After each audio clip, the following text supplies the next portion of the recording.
Yes, sir.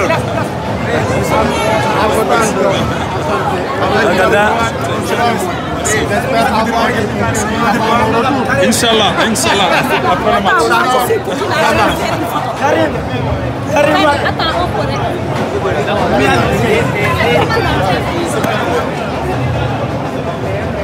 La vidéo. Moi j'ai un sur Léon. Qu'est-ce que vous dites au Léon? Au Sénégal, dans la région de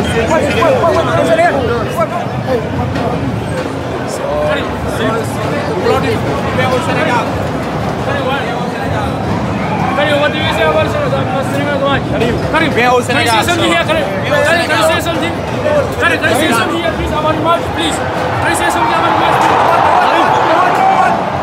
Karim, can you say something about Senegal? Can you say something about Senegal, please? Can you say something, please? Karim, please. Say something, please. Where is that?